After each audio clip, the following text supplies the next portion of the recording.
श्री आस्करण जी महाराज। ये अनन्य भक्ति भक्तों के आचरणों में दिखाई देती है। ये अनन्यता, ये अपने मन, बुद्धि, चित्त, अहम और तन, इंद्रियां सब प्रभु को अर्पित किए हुए हैं। यद्यपि ये राजा हैं, जैसे लोगों का भ्रम होता है कि भगवान का भजन तो केवल भिक्षुक बन करके ही किया जा सकता है, कि हाँ कपड़े लत्ते फटे और एक लौकी का कमंडल, वही ऐसा नहीं है। बड़े बड़े चक्रवर्ती सम्राटों ने भक्ति की बाजी ऐसी जीत ली कि बड़े बड़े लंगोटी वाले उनके आगे झुक गए। ये नहीं सोचना चाहिए कि हम गृहस्थ हैं तो हम भगवान को कैसे प्राप्त कर सकते हैं। नहीं नहीं, आप केवल प्रभु के हो जाइए, क्योंकि प्रभु के हैं ही, और अपने मन वचन कर्म से उनको अपना स्वामी मान लीजिए। उनके जैसा प्यार करने वाला और कोई नहीं है। ये आस्करण जी पृथ्वीराज जी के पौत्र भीम सिंह जी के पुत्र थे, और इनके गुरुदेव थे श्री कील्हदेव जी। और ऐसे अद्भुत महान पुरुष गुरुदेव कि एक बार ध्यान में ऐसे मार्ग में बैठे हुए थे और बादशाह उधर से निकला तो सेवकों ने हटाने की कोशिश की। तो अब वो ध्यानस्थ थे, तो बादशाह को क्या पता कि ऐसा भी ध्यान होता है, उनको हिला रहे हैं ध्यान से ही नहीं। तो आवेश आ गया, म्लेच्छ धर्मावलंबी था, उसने कहा बड़ी की सी कील इनके माथे पे ठोक दो, देखते हैं इनका कैसा ध्यान है। इतनी बड़ी कील जो छापे की आती है, पूरी कील हथौड़े से उनका ध्यान ही नहीं विचलित हुआ। कील्हदेव जी के मस्तक पर पूरी कील, क्योंकि शरीर में है ही नहीं, प्रभु में है। ऐसे गुरुदेव के शिष्य श्री आस्करण जी महाराज, और इनके ठाकुर का नाम श्री राधा मोहन जी। ये आठों पहर अपने ठाकुर जी की सेवा में रहते थे। सेवा धर्म बड़ा अमोघ है, इसीलिए सब सेवा धर्म का निर्वाह नहीं कर पाते। माला घुमा लेना, थोड़ा पाठ कर लेना हो सकता है सबसे, लेकिन श्री जी की सेवा, ठाकुर जी की सेवा, ये बड़ा समर्पण का भाव इसमें चाहिए। चाहे जितना शरीर बीमार हो या कष्ट हो, अगर हमारी जीने की सामर्थ्य है, चलने की सामर्थ्य है, तो हम अपनी ठाकुर सेवा के बिना नहीं रह सकते। चाहे बुखार हो, चाहे कष्ट हो, कुछ भी, निष्ठा चमत्कार प्रकट हो जाता है सेवा से। न काम कर्म बीजानाम यस्य चेतस संभवः वासुदेवैक निलयः सा वै भागवतोत्तमः। जब ठाकुर सेवा में हमारी रति होने लगती है तो स्वयं भोग की इच्छा अपने आप शांत हो जाती है। आज ये बनाए, ठाकुर जी को भोग लगाएं, आज ऐसा इत्र, आज ऐसी पोशाक, आज ऐसी पत्रावली करेंगे। आज वो प्रभु के विषय में जब सोच प्रारंभ हो जाती तो देहाभिमान गलित हो जाता है और भगवत भक्ति का उदय हो जाता है। आस्करण जी नरवरपुर ताको राजा नरवर जानो, मोहन जू धरी ही ये सेवानी के करी है। घरी 10 मंदिर में रहे रहे चौकी द्वार, पावत न जान को ऐसी मति हरी है। पर्यो को काम आए अब ही लिवाए ल्यावो, कहे पृथ्वीपति लोग कान में न धरी है। आई फौज भारी सुध दीजिए हमारी, सुनी बहु बात टारी परी अति खर भरी है। मनुष्यों में श्रेष्ठ मनुष्य आस्करण जी को कहा गया, क्योंकि श्रेष्ठ वही है जो श्री भगवान के चरणों का भजन और सेवन करता है। सेवन सेवा, नाम जप करते हुए ठाकुर जी की सेवा में तन मन प्राणों को जो समर्पित किए हुए है, उसको जो लाभ मिलता है बड़ी बड़ी साधनाओं से भी नहीं मिलता है। बहुलाश्व राजा विदेहराज जनकपुरी के राजा थे। इनका यह था कि प्रातःकालीन स्नान करके मंगला में प्रवेश हो जाते और 2 बजे तक पूरी सेवा करके मध्याह्न शयन कराने के बाद ही ये निकलते थे। ऋषियों के आगमन इनके यहां प्रायः होते रहते थे। वहां बताया कि तुम जिन ठाकुर जी की सेवा करते हो मूर्तिमान रूप होकर के द्वारिका में विराजमान है। हमारी प्रार्थना है कि एक बार साक्षात दर्शन करो जाकर के।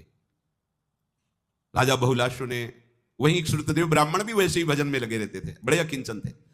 बहुलाश्व ने सारथी को आज्ञा की, रथ तैयार करो, हम सेवा में जा रहे हैं, ठाकुर सेवा करके आएंगे, फिर चलेंगे द्वारिकाधीश के दर्शन करने। उस समय भगवान विराजमान थे। सेवा में जाते, मंगला से प्रारंभ करते। वो क्रम ऐसा था कि 2 बजे ठाकुर जी को मध्याह्न में जब शयन कराते, बाहर निकलते तो समय पूरा हो जाता। वर्षों रोज रथ तैयार होता, लेकिन सेवा से तो फिर क्या हुआ, उधर रथ की तैयारी की ठाकुर जी ने, दारुक को आदेश किया रथ तैयार करो। किस बात के लिए? बहुलाश्व के दर्शन करने हम जा रहे हैं, सेवा का फल। और साथ में कौन था? श्री सुखदेव जी, सनकादि बड़े बड़े महापुरुषों को साथ लेकर भगवान स्वयं विदेह नगरी में आए और साक्षात दर्शन और सेवा प्रदान की। सेवा बहुत कठिन वस्तु है।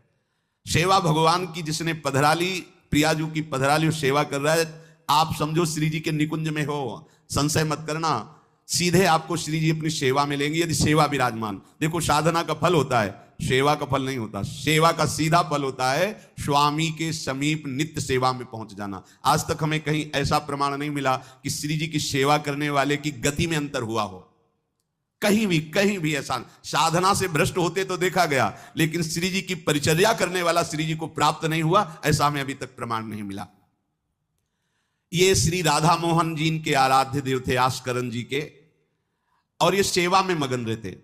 देखो जब आप ठाकुर सेवा, जैसे आपको कि अब हम सेवा में रहेंगे तो हमारा काम कौन करेगा, तो पूरी सृष्टि तुम्हारे काम से चल रही है, तुम्हारे चलाए चल रही। अरे कुछ समय, घड़ी दो घड़ी तुम ऐसी निकालो जिससे एकांत चित्त से आनंद पूर्वक अपने लाडले ठाकुर को दुलार कर सको। उनको श्रृंगार करो, भोग लगाओ, आरती करो, 4 परिक्रमा करो, साष्टांग दंडवत करो। जीवन का परम लाभ है ये। पर नहीं, आप खाएंगे हलवा, गरम गरम पकौड़ी, चाय, और ठाकुर जी के सामने वो सफेद वाले दाना नहीं आते, चिरौरी रख दो अरे भाई तुम क्या कर रहे हो, चोरी कर रहे हो तुम। घर में ठाकुर विराजमान, घर के मालिक विराजमान है, हमें जल्दी ऑफिस जाना है, गरम गरम परेठा ये वो सब, और ठाकुर जी के सामने। हम तो देखते हैं जैसे कोई ठाकुर जी के दर्शन कराने के लिए लाता है तो 4 टाफी, वो भी प्लास्टिक से लिपटी हुई, मतलब देख केवल ले, खा भी नहीं सकते हो क्योंकि प्लास्टिक लगी हुई, ऊपर कवर एकदम ऐसे रखे हुए हैं। वो बोले हमारे ये लड्डू गोपाल हैं। जब गोपाल हैं तो टॉफी खोल पाएंगे क्या? अगर आपको टॉफी पवाली है तो आप खोल करके सुंदर एक कटोरी में रख करके थे, ऐसे 4 दाने चिरौरी रख दिए, कटे हुए मिश्री के टुकड़े रख दिए। अरे अनंत ब्रह्मांडों का भरण पोषण करने वाला तुम्हारी चिरौरी के लिए मर रहा है। हाँ, अगर तुम्हारे पास केवल चिरौरी ही है तो वो तृप्त हो जाएगा। तुम खाओ हलवा, उसको रखो, चिरौरी तुम पहनो, एक से एक बढ़िया कपड़ा, और ठाकुर जी के लिए अलग कपड़ा होता है दुकानों में, वो ठाकुर जी के लिए लेना है। सत्यनारायण की पूजा की सामग्री गांव में जो परचून की दुकानें होती हैं कस्बों में, उनमें अलग होती है। बोले सुपारी देना, तो बोले पूजा के लिए, बोले हाँ, वो सड़ी सुपारी का अलग बैंक होता है, वो पूजा के लिए जाएगा। प्रभु के लिए तुम ऐसे चिरौरी रख देते हो। वो नारियल भी जिसमें पानी लो, देखो ना कथा, सत्यनारायण की कथा करनी, हमें नारियल दे दो। वो सूखा नारियल जो किसी काम में ले जाएगा वो सत्यनारायण के पास जाएगा। वो कपड़ा टून का ना पहन सकते हैं, ना ओढ़ सकते हैं, ना बिछा सकते हैं, ना पोछा लगा सकते हैं, वो ठाकुर जी के लिए। बलिहारी है श्रद्धा, तो भी ठाकुर जी भी ऐसी व्यवस्था करते हैं, ना पहनने लायक ना ओढ़ने लायक, ऐसा तुम्हें नया जीवन देंगे, जरूरत ही नहीं पड़ेगी कपड़े की, घूमो वैसे ही। हाँ, जरूरत ही नहीं पड़ेगी, अन्य योनिया नहीं, कोई जरूरत नहीं है, घूमो। इसलिए सावधान। भगवत सेवा का तात्पर्य है उत्तम भोग लगाए मोर मरकट को से। स्वामी जी महाराज परम विरक्त, वैराग्य की चरम सीमा स्वामी श्री हरिदास जी, लेकिन उत्तम भोग लगाए ठाकुर जी को। उत्तम तुम्हारे पास जो कुछ है उसमें सबसे बढ़िया भोग बनाओ। धन्ना जी के पास बाजरा की रोटी भी पूरी नहीं थी कि भरपेट पाले, तो एक रोटी रोज ठाकुर को रखते थे, आधी ठाकुर जी पाते थे, आधी आप पाते थे। सुदामा जी के पास कौन सा माखन मिश्री था, वो तंदुल जो पछोरने से बाहर निकलते हैं, किसी काम में नहीं, वो लेके गए थे। ठाकुर जी पाते हो कहते आज मैं तृप्त हो गया। सबरी जी के पास क्या था? क्या था? जंगली बेर, कहीं कड़ुआ कसेला ना हो, इसलिए चख के मेरे रघुनाथ जी को कहीं कसेला ना लगे, प्रभु वाह वाह करके पा रहे। विदुरानी जी ने कौन सा 56 भोग पवाया? केले के छिलके, भाव दशा में डूबी हुई। देखो हमारे ठाकुर को कुछ नहीं चाहिए, भाव से समझिए। ये बिहारी जी को 4 घंटे बैठने के लिए 10-10 लाख रुपए का फूल बंगला निकला, काम थोड़ी चलाया जाता है। अरे हमारे लाडले सरकार है, अगर 4 घंटे बैठ गए 10 लाख खर्चा हो गया तो क्या?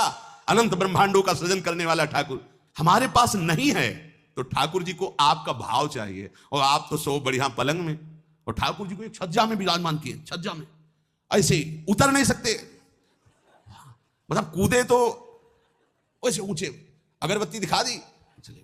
आप तो नहीं, अपने लाड़िले ऐसे प्यार करो, ऐसी जगह सिंहासन रखो कि उतर कर अगर आपके वन विहार करना चाहे तो उतर लेना, ऐसा विराजमान करो आराम से।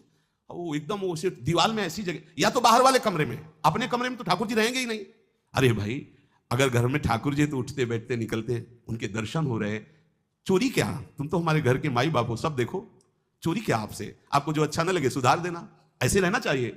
बिल्कुल भगवत प्राप्ति निश्चित है, ये सेवा पद्धति है, बड़े भाव से आप इसको स्वीकार कीजिए। हमारे लाडले बड़े कृपालु हैं। अरे जहर पिला रही है छाती में लगा के तो परम पद दे रहे हो, तुम दूध पिलाओगे तो तुम्हें परम पद नहीं मिलेगा। पूतना जहर लेकर के पिला रही बाल गोविंद को, अभी 6 दिन के ठाकुर हैं, उसे परम पद प्रदान किया, और आप रोज सुंदर सुंदर भोग लगा रहे हो और तुम्हें भगवत प्राप्ति नहीं होगी।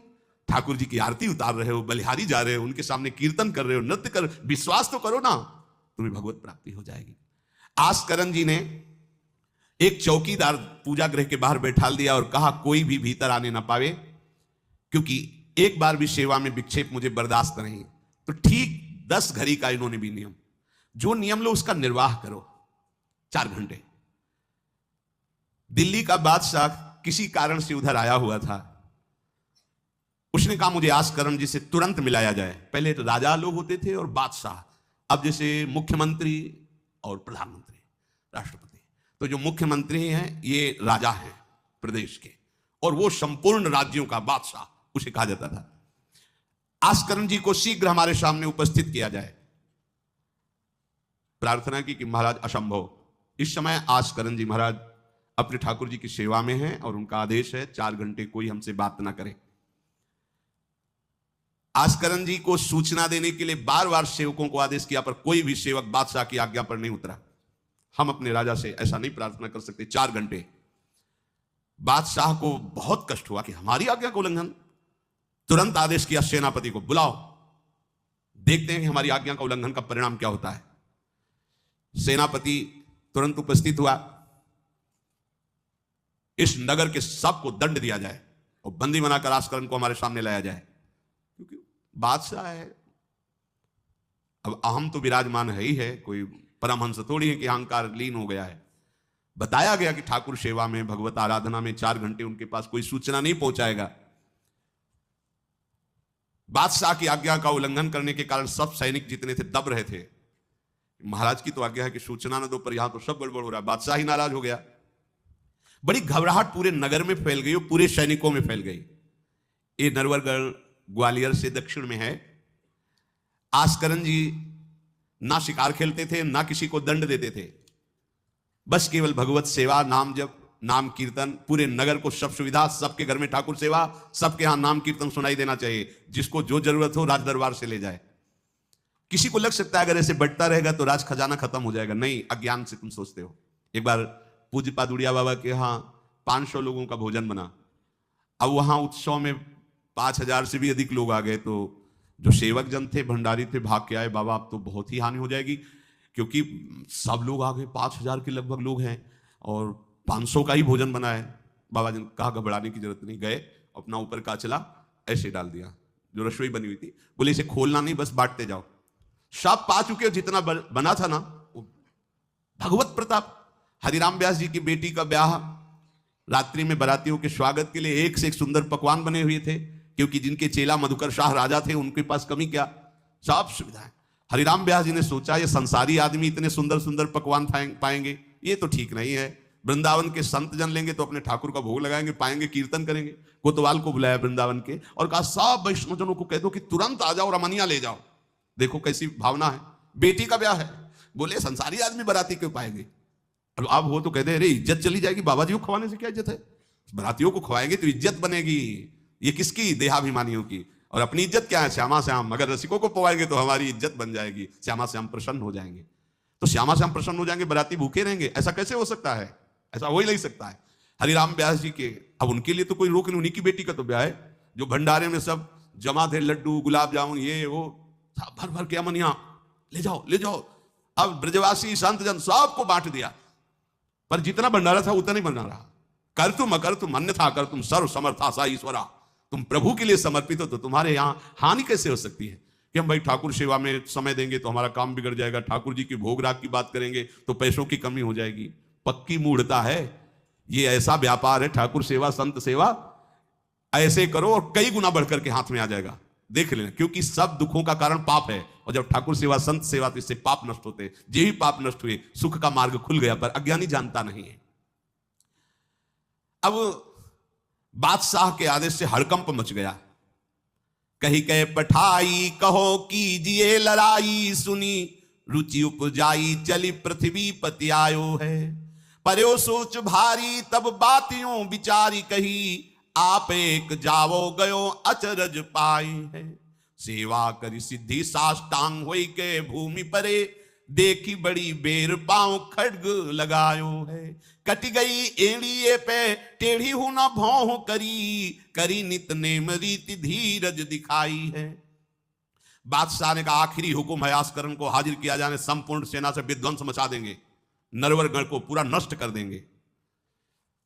जो प्रधान सेना नायक था वो हाथ जोड़ करके बादशाह से बोला कि आप समझो, हम आपके सेवक हैं, आपसे लड़ कैसे सकते हैं, आप बादशाह हो, पर मेरी प्रार्थना है आप अकेले जाकर के देख लीजिए, आस्करण जी सेवा में है, अकेले जाकर बात कर, हम सूचना नहीं दे सकते पर आपको रोक नहीं सकते, आप जाकर के बात कर लीजिए। बादशाह को लगा कि बात तो सही कि हमारे ही अनुकूल है, ये कोई वैरी तो है नहीं, चलो कोई अंगरक्षक नहीं, और स्वयं अंदर जाकर के देखा तो सारी सेवा हो चुकी थी, ठाकुर जी की साष्टांग दंडवत कर रहे थे। एकोपि कृष्ण कृतः प्रणामो दशाश्वमेधा व्रतेन तुल्यः दशाश्वमेधी पुनरेपि जन्म कृष्ण प्रणामी न पुनर्भवाए। ये भीष्म जी बोल रहे हैं। एक बार हमारे श्री कृष्ण को कोई साष्टांग दंडवत कर दे, 10 अश्वमेध यज्ञ का फल अवभृत स्नान का उसे प्राप्त होता है, पर 10 ये अश्वमेध यज्ञ करने वाला पुनर्जन्म को प्राप्त होता है, पर एक बार श्री कृष्ण को साष्टांग प्रणाम करने वाला पुनर्जन्म को प्राप्त। दशाश्वमेधी पुनरेपि जन्म कृष्ण प्रणामी न पुनर्भवाए। अपने पास तो भगवत प्राप्ति के लिए बहुत से अस्त्र हैं, केवल नियम पूर्वक प्रयोग करो, माया का प्रवाह बंद हो जाएगा। ठाकुर सेवा के बाद करना चाहिए साष्टांग दंडवत। हमने महापुरुषों को देखा है, गुरुजनों को देखा है। अब शरीर उस लायक नहीं है तो भाव से कर लीजिए, अगर शरीर स्वस्थ है और आप करने लायक हैं तो जरूर, जैसे माताएं बहनें सखियां हैं तो पंचांग, एक पंचांग दंडवत की, खड़े हो गए, हाथ जोड़ा, मंत्र अंदर स्मरण किया, फिर पंचांग 5, 7, 11, 21, 51 ऐसा करना चाहिए। आस्करण जी भगवत सेवा करके साष्टांग दंडवत कर रहे थे नियम पूर्वक। अब ये तो पता चल गया कि कोई आया है, पर ना नजर दी, ना बात की, ना रुके, उठे साष्टांग दंडवत, फिर उठे, फिर साष्टांग दंडवत। बादशाह खड़ा देखता रहा, ये तो ना हमारी तरफ देख रहे हैं ना बोल रहे हैं, बहुत देर हो गई, चुपचाप। पद का अभिमान होता है। अब वो बादशाह ठहरा, खींची तलवार म्यान से निकाली और जेब साष्टांग हुए तो मारा ऐसे, तो एड़ी उड़ गई, कट गई एड़ी आस्करण जी की। लेकिन आस्करण जी ने ना दंडवत रोकी, ना मुड़ करके देखा, खून की धार बह रही। निष्ठा देखिए, यह है अनन्य भक्ति की निष्ठा। नहीं कहा कि अब रुक गए, कुछ नहीं, वैसे ही खड़े हुए, फिर साष्टांग दंडवत, फिर खड़े, खून से लथपथ हो रहे, कोई कष्ट का अनुभव नहीं दिखा रहे कि आओ कहे या पीछे मुड़ करके देखे। अब तो धैर्य छूट गया बादशाह कि ये मेरे से तो अपराध बन गया, ये कोई नाटक नहीं कर रहे, ये तो सच्ची में महान भागवत है। क्योंकि जो पद का अभिमानी जन होता है वो ये नहीं जानता है कि भक्ति क्या होती है, भक्ति का स्वरूप क्या होता है, भक्तों की निष्ठा क्या होती है। उनको तो लगता है कि मैं अमुक पदाधिकारी हूं, मैं इतना, तो ये बाबा जी लोग भीख मांगने वाले, इनके आगे क्या जमीन में बैठे, हमारे लिए कुर्सी की व्यवस्था नहीं होगी क्या? हमारे को इस पद का अभिमान जो मिला है उसका सम्मान होना चाहिए। तो वो जिस पद में है, इस सृष्टि में कोई वो पद नहीं है, वो हरिदास पद में है, हरि पार्षद। तुम तो मायाकृत सृष्टि के किसी पद पे होगे, वो मायापति के निजी पार्षद हैं। तुम्हें दिखाई देता है भिखारी है, तुम्हें दिखाई देता है भिक्षुक है, नहीं नहीं, वो इतने बड़े बादशाह के ऐसा बादशाह पैदा ही नहीं हुआ है? चाह मिटी चिंता मिटी मनुआ बेपरवाह, और जिनको कछु न चाहिए वो साहन के साथ। नरपति सुरपति लोकपति जिनके भावे घास, जिनके भावे घास, रहे परमानंद में तज सबही की आस। गर्दन उतार दोगे, अगर हरि का विधान होगा तो शरीर ही नष्ट होगा, नहीं तो हमें छू भी नहीं सकते, हमारे स्वरूप को नहीं छू सकते। भक्त अपनी निष्ठा पे होता है। एक बार भी आस्करण जी ने मुड़ करके नहीं देखा बादशाह की तरफ। अब तो धैर्य छूट गया बादशाह की, गलती हो गई हमसे। ऐसा ही होता है। नवलदास जी को वृंदावन से हरिवंश महाप्रभु के शिष्य थे, तो बादशाह तुर्की था, उसके मन में वैश्य कुल के प्रति बड़ी ईर्ष्या पैदा हुई थी। तो उसने कहा भारत में वैश्य कुल नहीं रह जाना चाहिए, नष्ट कर दो। आतंक स्वरूप उनका काटना मारना, लाखों वैश्यों का कत्ल कर दिया। पता चला कि दूसर वैश्य एक वृंदावन में भी है। आए, उनको बंदी बना लिया, सांबले पेश किया, कहा सर झुकाओ। कहा तो झुक चुका है एक जगह राधा वल्लभ लाल के चरणों में, अनंत कोटि ब्रह्मांडों के बादशाह के सामने सर झुक गया है। अब तू तो एक भूमंडल का जबरदस्ती बादशाह बना बैठा है। बोले जंजीरों में बांध दो इसको, रोज कोड़े लगाओ, भोजन मत दो, फिर इसको हम दंड निश्चित करेंगे, देखते हैं, बहुत अपने अभिमान में है। बांध दिया। सुबह कोड़े लगाने गए तो जंजीरें पड़ी थी और कुछ नहीं था। फिर खोजा तो वृंदावन में राधा वल्लभ जी के दर्शन के, फिर बांध के ले गए। अरे बोले तेरी जंजीरें क्या मुझे रोक सकती है? जब माया की जंजीरें नहीं रोक पाई तो तेरी जंजीरें क्या रोकी? तू लाख बार बंधवा, मुझे नहीं रोक सकता। आखिरकार चरणों में झुका, उनका बंद करवा ये नरसंहार।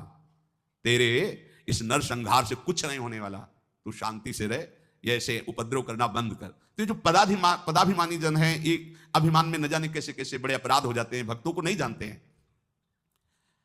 उठी चिक डारी तब पाछे सोनिहारी, कियो मुजरा विचारी बादशाह तिरिझे हैं।